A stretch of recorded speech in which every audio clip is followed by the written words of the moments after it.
बर्फीली हवा शहर के किनारे बने पुराने पहाड़ी बंगले के टूटे शीशों से अंदर घुस रही थी।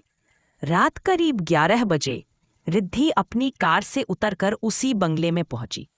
वह एक पत्रकार थी और उसे इस जगह पर मौजूद किसी अदृश्य औरत की अफवाह की सच्चाई पता लगाने भेजा गया था। बंगला दिखने में ही ऐसा था जैसे कई सालों से सांस नहीं ली हो। दीवारों पर कई लकड़ी की सीढ़ियां सड़ी हुई और चारों ओर गहरी खामोशी। गेट खोलते ही उसे एक अजीब बात दिखी। दरवाजे के पास जमीन पर एक नई जली हुई मोमबत्ती पड़ी थी, जबकि यहाँ कोई रहता ही नहीं था। रिद्धि के भीतर हल्का डर आया, पर वह कैमरा ऑन करके अंदर बढ़ गई। अंदर अंधेरा इतना गहरा था कि टॉर्च की रोशनी भी दीवारों में समा जाती थी।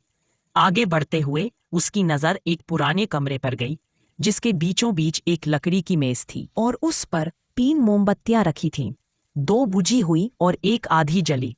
किसने जलाई होंगी? रिद्धि ने फुसफुसाया। अचानक कमरे में ठंडी हवा का एक झोंका आया और टॉर्च झिलमिलाने लगी। उसी पल उसे अपने पीछे किसी के धीमे कदमों की आवाज सुनाई दी, धीमे, खुरदुरे, जैसे कोई पैर घसीटते हुए चल रहा हो। वह पलटी, कोई नहीं। लेकिन मेज पर रखी आधी जली मोमबत्ती अचानक अपने आप जल उठी। अब रिद्धि के हाथ कांपने लगे। उसने कैमरा उठाया और रिकॉर्ड चालू रखा। रोशनी में दीवारों पर कुछ पुराने मिटे हुए निशान दिखने लगी, किसी औरत की आकृतियां जो हर चित्र में बिना चेहरा बनाए छोड़ दी गई थीं। अचानक ऊपर की मंजिल से जोरदार आवाज आई, जैसे कोई चीज फेंकी गई हो। रिद्धि सीढ़ियों पर चढ़ने लगी। हर कदम के साथ लकड़ी चीखती थी। ऊपर पहुंचकर उसने एक कमरा देखा, जिसका दरवाज़ा आधा खुला था। उसने धक्का दिया। कमरा बिल्कुल खाली था, पर फर्श पर एक सफ़ेद साड़ी पड़ी थी और उसके पास एक जली हुई मोमबत्ती की राख। और तभी दरवाज़ा ज़ोर से बंद हो गया। रिद्धि चीखते हुए पीछे मुड़ी, पर सामने एक धुंधली आकृति खड़ी थी। लंबे बाल, झुका हुआ सिर और हाथ में एक टिमटिमाती मोमबत्ती। धीरे धीरे उसने सिर उठाकर रिद्धि की ओर देखा।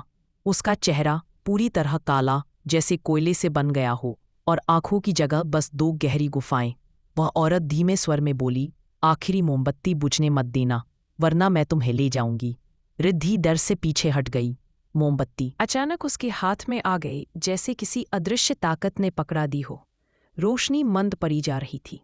वह दरवाजे की ओर भागी, लेकिन कमरा अब एक भूल भुलैया जैसा लगने लगा। हर दीवार मोड़ पर उसी औरत की आकृति दिखने लगती, कभी खड़ी, कभी बैठी, कभी बहुत पास। मोमबत्ती की लौ अब बस धुंधली सी चमक रही थी।